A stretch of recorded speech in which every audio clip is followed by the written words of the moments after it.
Very good.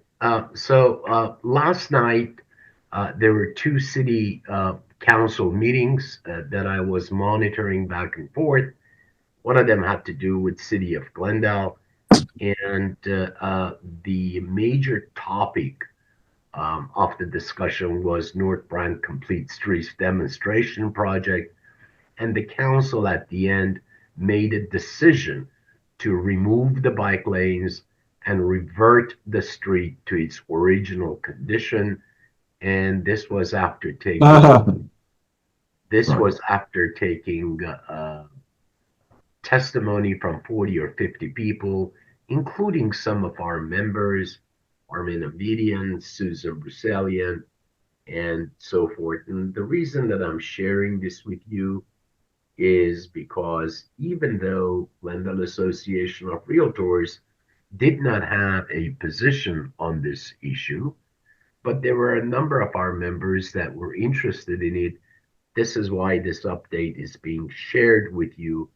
This happened after about maybe, I want to say, somewhere close to about 3,000 petitions that were signed, and organically so, by the way, amongst the residents, businesses around Brand, and folks that really care about the way that the project derailed a lot of stuff.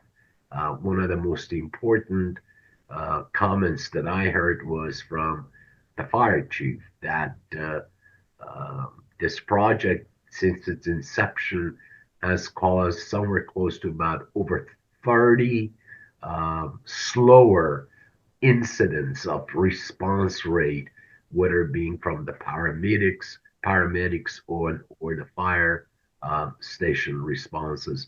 And that was cause for concern. The vote was 4-1. I know I saw Councilman Garpetian's name on the screen. Thank you, Councilman Garpetian, for your steadfast um, advocacy on this thing even before you became a council member.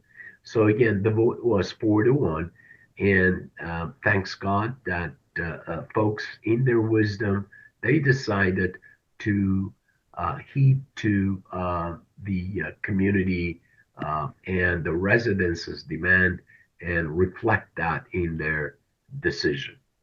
So, having said that, I want to go to Burbank. Last night, Burbank also adopted what is known as the soft story ordinance. As you know, this has to do with the earthquake retrofit in soft stories or garages under multifamily units and so forth.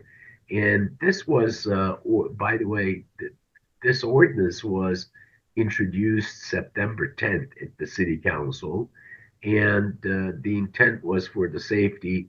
And they did some research on it, and they came up with some thoughts and ideas on how to do it. This is just to update you on some of the discussions and what to expect. So that ordinance was adopted last night. Now I don't know if it's going to be brought back in 30 days, but it involves 3 units plus, and the notice date for that ordinance is January 1st of 2025. In other words, by the way, this is supposed to affect somewhere close to about 600 or 700 buildings, if I'm not wrong. They will all get notices on the ordinance. It would have a compliance deadline 5 years from the notice date, which is January 1st, but it will have markers, first year, second, third, fourth, fifth, that folks have to adhere to. And the reason I'm saying this is because there may be an exemption to the ordinance that uh, deals with extraordinary circumstances, or that some landlords, especially small mom and pop landlords, may not be able to meet. And the city council will, in their budget hearings, also consider somewhere close to about $500,000 in rebates. I believe they were talking at around $4,000 to $5,000 per building in order to incentivize the quicker adoption of the ordinance. And they also were all on the same page to be able to approve a pass-through rate of $51 per month to the tenants. Of course, the cost of the cost of doing a retrofit like this per uh, per frame, I believe, is 25 to $30,000. They will also, as an incentive, will waive the permit fee 100% if it's within 18 months of adoption, and 50% if it's within 36 months of the adoption. With that, Mr. President, that completes my presentation.